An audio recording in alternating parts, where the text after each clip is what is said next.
Welcome to the next video of Bright to success.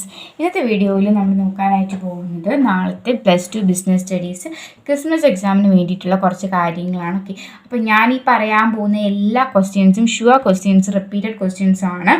എല്ലാവരും പഠിക്കാട്ടോ. ഇത്രയും questions എന്തായാലും പഠിച്ചാൽ നിങ്ങൾക്കൊരു 85% ഓക്കെ, അതിൽ താഴെ പോകത്തില്ല. ക്വസ്റ്റ്യൻസ് പെർഫെക്റ്റ് ആയിട്ട് പഠിച്ചാൽ 85% താഴെ പോകത്തില്ല. ഓക്കെ, അതിൽ മുകളിലോട്ട് കിട്ടും.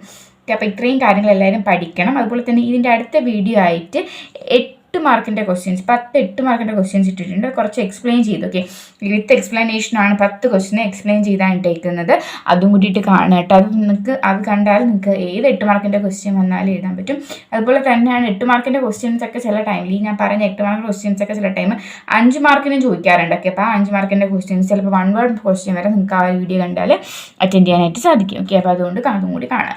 അതുപോലെ തന്നെ +2 ബിസിനസ് സ്റ്റഡീസിൻ്റെ കഴിഞ്ഞ 2022 നമ്മുടെ ക്രിസ്മസ് എക്സാം ഉണ്ടല്ലോ, ആ ഒരു എക്സാമിൽ നിങ്ങളുടെ തൊട്ട് മുമ്പത്തെ ക്രിസ്മസ് എക്സാമിൻ്റെ ക്വസ്റ്റ്യൻ പേപ്പർ എന്ത് ചെയ്തിട്ടുണ്ട്, അനലൈസ് ചെയ്തിട്ടുണ്ട്. ആ ഒരു വീഡിയോയിൽ ആ ലിങ്ക് ഞാൻ കമൻറ്റ് ബോക്സിൽ കൊടുക്കാം കേട്ടോ. ഓക്കെ, അപ്പോൾ നമുക്ക് ഇത് നോക്കാം. ഫസ്റ്റ് ചാപ്റ്റർ, നമുക്ക് ഓരോ ചാപ്റ്റർ വൈസാണ് പറയാനായിട്ട് പോകുന്നത്. ഫസ്റ്റ് ചാപ്റ്റർ നമുക്കറിയാമല്ലേ, മാനേജ്മെൻറ്റ്. ഓക്കെ, ആ ഒരു ചാപ്റ്ററിൽ നിന്ന് നമുക്ക് പഠിക്കേണ്ട മെയിനായിട്ട് ഇമ്പോർട്ടൻ്റ് ആയിട്ടുള്ള പോർഷനാണ് കോർഡിനേഷൻ എന്ന് പറഞ്ഞാൽ. ഓക്കെ, കോർഡിനേഷൻ എന്താണ് എന്ന് പഠിക്കുക. ഓക്കെ, കോർഡിനേഷൻ എന്ന് പറഞ്ഞാൽ എസെൻസ് ഓഫ് മാനേജ്മെൻറ്റ് ആണല്ലോ. കോർഡിനേഷൻ എന്ന് പറഞ്ഞാൽ എസെൻസ് ഓഫ് മാനേജ്മെൻറ്റ്. ഓക്കെ, അപ്പോൾ ഈ കോർഡിനേഷൻ എസെൻസ് ഓഫ് മാനേജ്മെൻറ്റ് ആവാനുള്ള കാരണം എന്താണ്? ഓക്കെ, അപ്പോൾ അതിൽ നിന്നിട്ട് അങ്ങനെ ചോദിക്കാറുണ്ട്. അപ്പോൾ അതിന് നമ്മൾ എഴുതേണ്ടത് എസെൻസ് ഓഫ് കോർഡിനേഷൻ്റെ ഇമ്പോർട്ടൻസ് ആണ് എഴുതേണ്ടത്. ഓക്കെ, കോർഡിനേഷൻ്റെ ഇമ്പോർട്ടൻസ് ആണ് നമ്മളപ്പോൾ അവിടെ എഴുതേണ്ടത്. ഓക്കെ, അപ്പോൾ നമ്മൾ എന്ത് ചെയ്യും, വേഗം പോയിട്ട് കോർഡിനേഷൻ്റെ ഇമ്പോർട്ടൻസ് ആദ്യം പഠിക്കുക. ദെൻ പഠിക്കേണ്ടതാണ് മാനേജ്മെൻറ്റ് എന്താണ്, മാനേജ്മെൻറ്റിൻ്റെ ക്യാരക്ടറിസ്റ്റിക്സ് 5 പഠിച്ചു വെക്കുക കേട്ടോ. ഓക്കെ, മാനേജ്മെൻറ്റ് എന്ന് പറഞ്ഞാൽ എന്താണ്? Management is A dynamic process of getting things done with the aim of achieving goals effectively and efficiently in an organisation. Okay, അപ്പോൾ അതുപോലെ 5 ഗോൾസ് അല്ലെങ്കിൽ 5 ക്യാരക്ടറിസ്റ്റിക്സ്, ഗോൾ ഓറിയൻറ്റഡ് പ്രോസസ്സാണ്. ഓക്കെ, അങ്ങനെ ഒരുപാട് ക്യാരക്ടേഴ്സ് ഉണ്ടല്ലോ, അത് പഠിക്കാം. ദെൻ നെക്സ്റ്റ് വരുന്നതാണ് ഒബ്ജക്റ്റീവ്സ് ഓഫ് മാനേജ്മെൻറ്റ് പഠിക്കുക. അതുപോലെ തന്നെ ലെവൽസ് ഓഫ് മാനേജ്മെൻറ്റ് സിമ്പിളാണ്. നിങ്ങൾ ജസ്റ്റ് വായിച്ചാൽ തന്നെ നിങ്ങൾക്ക് ഏത് ടൈപ്പ് ക്വസ്റ്റ്യൻസും അറ്റൻഡ് ചെയ്യാനായിട്ട് സാധിക്കും. അതുകൊണ്ട് ആ ലെവൽസ് ഓഫ് മാനേജ്മെൻറ്റും കൂടിയിട്ട് ഒന്ന് പഠിക്കുക കേട്ടോ. ലെവൽസ് ഓഫ് മാനേജ്മെൻറ്റ് വളരെ സിമ്പിളാണ്. ഓക്കെ, അപ്പോൾ അതുകൊണ്ട് ജസ്റ്റ് വായിക്കുക. അതിൽ പഠിക്കേണ്ടതെന്ന് പറഞ്ഞാൽ ചിലപ്പോൾ അതിൻ്റെ ഇമ്പോർട്ടൻസ് അല്ലെങ്കിൽ ഓരോ ലെവൽസ്, അപ്പം നമുക്ക് 3 ലെവൽസാണുള്ളത്. ആ ഓരോ ലെവൽസും എന്താണ് ചെയ്യുന്നത് എന്ന് ജസ്റ്റ് നിങ്ങൾക്ക് അറിയാവുന്ന രീതിയിലൊന്ന് പഠിക്കുക കേട്ടോ. ദെൻ നെക്സ്റ്റ് വരുന്നത് second chapter. Okay, principles of മാനേജ്മെൻറ്റിൽ നമുക്ക് പഠിക്കേണ്ടത് ടെക്നിക്സ് ഓഫ് സയൻറ്റിഫിക് മാനേജ്മെൻറ്റും കൂടിയിട്ട് പഠിക്കുക കേട്ടോ. സയൻറ്റിഫിക് മാനേജ്മെൻറ്റ് പഠിക്കണം. അത് കഴിഞ്ഞിട്ട് പഠിക്കേണ്ട ടെക്നിക്സ് ഓഫ് സയൻറ്റിഫിക് മാനേജ്മെൻറ്റ്. അതിൽ നമുക്ക് ഏറ്റവും ഇമ്പോർട്ടൻ്റ് ആയിട്ട് പഠിക്കേണ്ട ഒന്നാണ് ഫങ്ഷണൽ ഫോർമാൻഷിപ്പ് എന്ന് പറയുന്ന ഒരു പോർഷനാണ് നമുക്ക് പഠിക്കേണ്ടത്. Okay, functional foremanship. Okay, foremanship എന്ന് പറയുന്ന portion പഠിക്കാനായിട്ടുണ്ട്.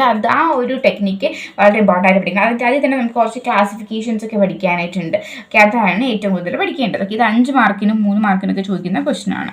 Then next principles of management 8 മാർക്കിന് ചോദിക്കുന്ന ഷുവർ ക്വസ്റ്റനാണ്. 14 പ്രിൻസിപ്പിൾ നിങ്ങൾ അറിഞ്ഞിരിക്കുക, വളരെ ഇമ്പോർട്ടൻ്റ് ആണ്. Principles of management separate explain ചെയ്ത് വീഡിയോ ഓൾറെഡി അപ്ലോഡ് ചെയ്തിട്ടുണ്ട്. ലിങ്ക് കമൻറ്റ് ബോക്സിലും ഡിസ്ക്രിപ്ഷനിലൊക്കെ കൊടുത്തേക്കാം, കാണാം കേട്ടോ. ദെൻ നെക്സ്റ്റ് വരുന്നതാണ് chapter 3. Okay, business environment. Okay, അതിൽ നിങ്ങൾ ബിസിനസ് എൻവയോൺമെൻറ്റ് എന്താണെന്ന് എഴുതാനായിട്ട് 2 മാർക്കിന് അറിഞ്ഞിരിക്കണം. അത് കഴിഞ്ഞിട്ട് ബിസിനസ് എൻവയോൺമെൻറ്റ് ഇമ്പോർട്ടൻസ് എന്താണെന്ന് അറിഞ്ഞിരണം. പിന്നെ LPG എന്താണ്, ലിബറലൈസേഷൻ, പ്രൈവറ്റൈസേഷൻ, ഗ്ലോബലൈസേഷൻ. ഇതിന് 1 മാർക്കിന് നിങ്ങൾക്ക് അതിനെ ഓരോന്നിനെയും, ഓക്കെ, ലിബറലൈസേഷനെയും പ്രൈവറ്റൈസേഷനെയും ഗ്ലോബലൈസേഷനെയും ഓരോന്നിനെ 1 മാർക്കിന് എക്സ്പ്ലെയിൻ ചെയ്യാനായിട്ട് അറിഞ്ഞിരിക്കണം. പിന്നെ വരുന്നതാണ് കമ്പോണൻസ് ഓഫ് എന്താണ് ബിസിനസ് എൻവയോൺമെൻറ്റ്. ഓക്കെ, 5 കമ്പോണൻസ് ആണുള്ളത്. 5 കോമ്പോണൻസും വളരെ ഇമ്പോർട്ടൻ്റ് ആണ്. ഒരു 5 പഠിക്കുക കേട്ടോ. ദെൻ നെക്സ്റ്റ് വരുന്ന ക്വസ്റ്റ്യനാണ് 4th ചാപ്റ്ററിൽ പ്ലാനിങ്. ഓക്കെ, പ്ലാനിങ് എന്ന് പറയുന്ന ചാപ്റ്ററിൽ വരുന്ന ക്വസ്റ്റ്യനാണ്. ഓക്കെ, പ്ലാനിങ് എന്ന് പറഞ്ഞാൽ എന്താണ്? ഇപ്പോൾ ഒരു മാനേജീരിയൽ ഫംഗ്ഷനാണല്ലേ. ഓക്കെ, അപ്പോൾ ഓരോ മാനേജീരിയൽ ഫംഗ്ഷനെ പറ്റിയിട്ടാണ് നമ്മൾ അങ്ങോട്ട് പഠിക്കുന്നത്. ഓക്കെ, അപ്പോൾ പ്ലാനിങ്, ഇമ്പോർട്ടൻസ്, ലിമിറ്റേഷൻസ്. ഓക്കെ, അത് നിങ്ങൾ പ്ലാനിങ്ങിൻ്റെ 2 മാർക്കിന് എഴുതാൻ പഠിക്കുക. ദെൻ ഇമ്പോർട്ടൻസ് 5 പഠിക്കുക, ലിമിറ്റേഷൻസ് 4 പഠിക്കണം, 4 പഠിക്കുക. ദെൻ പ്ലാനിങ്ങിൻ്റെ സ്റ്റെപ്സ് ഉണ്ടല്ലേ, ആ 5 സ്റ്റെപ്സും പഠിക്കുക. ദെൻ നെക്സ്റ്റ് പഠിക്കേണ്ടതാണ് പ്ലാനിങ്ങിൻ്റെ സ്റ്റെപ്സിൽ നമുക്കൊരു ഇമ്പോർട്ടൻറ്റ് സ്റ്റെപ്പാണ് പ്ലാനിങ് പ്രിമൈസസ് എന്ന് പറയുന്ന ഒരു സ്റ്റെപ്പ് നമുക്ക് അപ്പോൾ പഠിക്കാനായിട്ടുണ്ട്. ഓക്കെ, അപ്പോൾ ആ ഒരു പ്ലാനിങ് പ്രൊമൈസ് സ്റ്റെപ്പ് 2 മാർക്കിന് എഴുതാനായിട്ട് പഠിക്കുക കേട്ടോ. വളരെ ഇമ്പോർട്ടൻ്റ് ആണ്, അത് പഠിക്കുക.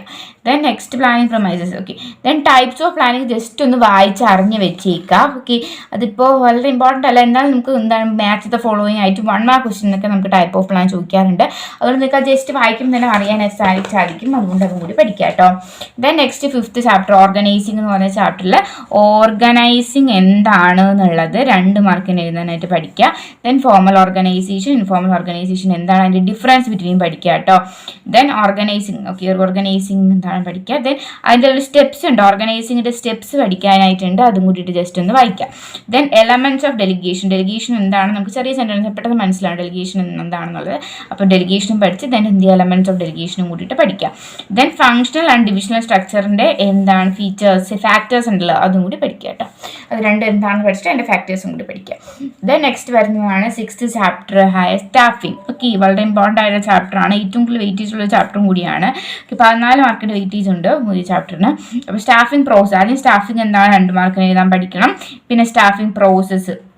ഓക്കെ, അത് ഡീറ്റെയിൽ ആയിട്ട് പഠിക്കണം. 8 മാർക്കിന് വരെ ചോദിക്കുന്ന ക്വസ്റ്റ്യനാണ് സ്റ്റാഫിംഗ് പ്രോസസ്. അതുപോലെ തന്നെ ഇന്റേണൽ ആൻഡ് എക്സ്റ്റേണൽ റിക്രൂട്ട്മെന്റ്. അതിൽ എക്സ്റ്റേണൽ റിക്രൂട്ട്മെന്റ് നമുക്ക് ഒരുപാട് ഇയർ ആയിട്ട് റിപ്പീറ്റഡ് ആയിട്ട് എല്ലാ എക്സാമിനും 8 മാർക്കിന് ചോദിക്കുന്ന ക്വസ്റ്റ്യനാണ് external recruitment. Then test in selection പ്രോസസ്സിൽ നമുക്ക് 5 സ്റ്റെപ്സ് ടെസ്റ്റുകൾ പഠിക്കാനായിട്ടുണ്ട്. Intelligence test, personality test, aptitude test എന്നൊക്കെ പറഞ്ഞിട്ട് അതിൽ 5 എണ്ണം അതിനെപ്പറ്റി എന്താ നിങ്ങൾ അറിഞ്ഞു വെച്ചേക്കുക. ഓക്കെ, ദെൻ സെലക്ഷൻ പ്രോസസ്സും കൂടിയിട്ട് പഠിക്കുക. അത് 5 മാർക്കിന് ചോദിക്കുന്ന ക്വസ്റ്റ്യൻ ആണ്. Then next 7th chapter directing. Okay, directing എന്ന് പറയുന്ന ചാപ്റ്ററാണ്. Elements of directing. Okay, 4 elements ആണുള്ളത്. ഇതൊക്കെയാണ് supervision, motivation, communication and leadership. 4നെ പറ്റി പഠിക്കുക. ദെൻ നെക്സ്റ്റ് എന്താണ് ഡയറക്റ്റിങ്ങിൻ്റെ ഇമ്പോർട്ടൻസ് പഠിക്കണം. അത് ഇമ്പോർട്ടൻ്റ്, പലപ്പോഴും ഇമ്പോർട്ടൻസ് ചോദിക്കുന്നതിൽ ഏറ്റവും കൂടുതൽ ചോദിച്ചു വരുന്നത് ഡയറക്റ്റിങ്ങിൻ്റെ ഇമ്പോർട്ടൻസ് ആണ്, അതുകൊണ്ട് അത് പഠിക്കുക. ദെൻ കമ്മ്യൂണിക്കേഷനിൽ നിങ്ങൾ പഠിക്കേണ്ട കാര്യം എന്ന് പറഞ്ഞാൽ കമ്മ്യൂണിക്കേഷൻ പ്രോസസ്സ് പഠിക്കാനായിട്ടുണ്ട്. നിങ്ങൾക്ക് ടെക്സ്റ്റിലൊക്കെ ഉണ്ട്, എന്താണ് കമ്മ്യൂണിക്കേഷൻ സ്റ്റാർട്ട് ചെയ്യുന്നു, എൻകോഡിങ്, ഡീകോഡിങ് എന്നൊക്കെ പറഞ്ഞിട്ട് ഒരുപാട് കാര്യങ്ങൾ പഠിക്കാനായിട്ടുണ്ട്.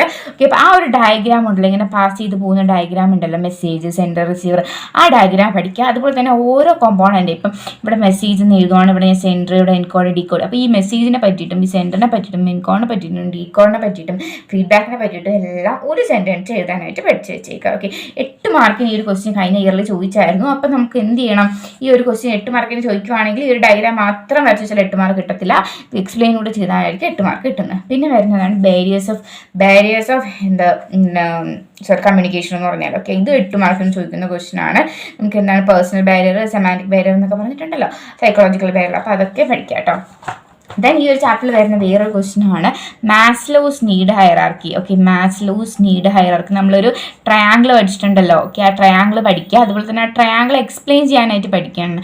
ട്രയാങ്കിൾ പഠിക്കുമ്പോൾ നിങ്ങൾ ശ്രദ്ധിക്കേണ്ട ഒരു കാര്യം എന്താണെന്ന് പറഞ്ഞാൽ, നമുക്ക് ആദ്യം നമ്മൾ പഠിക്കുന്ന ബേസിക് ഫിസിയോളജിക്കൽ ലീഡ് ഏറ്റവും താഴെയാണ് വരുന്നത്. താഴെ നിന്നാണ് നിങ്ങൾ മുകളിലോട്ട് എഴുതി പോവേണ്ട, അതിൻ്റെ ഓർഡർ തെറ്റിക്കാതെ പഠിക്കുക കേട്ടോ.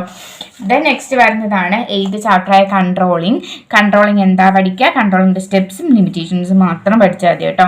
Then next last 9th chapter ആണ്. 9th ചാപ്റ്റർ എന്ന് പറയുമ്പോൾ ഫിനാൻഷ്യൽ ഡിസിഷൻ. ഓക്കെ, അതുപോലെ തന്നെ importance of financial management. Okay, financial മാനേജ്മെൻറ്റിൻ്റെ ഇമ്പോർട്ടൻസ് എന്താണെന്ന് പഠിക്കുക. ദെൻ പ്രോഫിറ്റ് മാക്സിമൈസേഷനും വെൽത്ത് മാക്സിമൈസേഷനും എന്താണെന്ന് പഠിക്കണം. ദെൻ വർക്കിംഗ് ക്യാപിറ്റൽ റിക്വയർമെൻറ്റ് എന്താ പഠിക്കണം. ദെൻ ക്യാപിറ്റൽ സ്ട്രക്ചറിൻ്റെ ഫാക്ടേഴ്സ് എഫക്റ്റിംഗ് ഒക്കെ ഉണ്ട്, അതും കൂടിയിട്ട് പഠിക്കുക കേട്ടോ.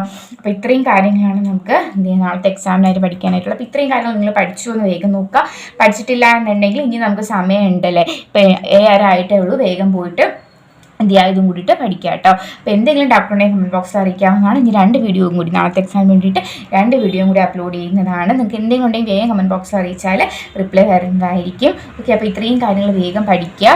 ഇത്രയും കാര്യങ്ങൾ പഠിച്ചാൽ തന്നെ ഞാൻ പറഞ്ഞ പോലെ 85% മാർക്ക് കിട്ടും. 1 മാർക്കിൻ്റെ ക്വസ്റ്റ്യൻസ് വരെ നിങ്ങൾക്ക് ഇതിൽ നിന്ന് എഴുതാനായിട്ട് സാധിക്കും. ഓക്കെ, അതുപോലെ തന്നെ +2ൻ്റെ ഒരു 1 മാർക്ക് ക്വസ്റ്റ്യൻസ് എല്ലാം ഉള്ള വീഡിയോ ഞാൻ ഓൾറെഡി അപ്ലോഡ് ചെയ്തിട്ടുണ്ട്. ഓക്കെ, അപ്പോൾ അത് ചാനൽ ചെക്ക് ചെയ്ത് നിങ്ങളതും കൂടി പഠിക്കുക കേട്ടോ. ഓക്കെ, അപ്പോൾ ഇത്ര മാക്സിമം മാർക്ക് വാങ്ങാൻ നമ്മൾ ഓൾറെഡി പറഞ്ഞു. ഇന്റേണൽ എക്സാം നമുക്ക് എന്താണ് ഇന്റേണൽ മാർക്ക് ഇടാനായിട്ട് ഏറ്റവും ടീച്ചേഴ്സ് പ്രിഫർ ചെയ്യുന്ന ഈ ഒരു എക്സാമാണ്. അതുകൊണ്ട് പഠിക്കുക കേട്ടോ. എന്തെങ്കിലും ഡൗട്ട് ഉണ്ടെങ്കിൽ കമൻറ്റ് ബോക്സിൽ അറിയിക്കുക. Okay, thank you all.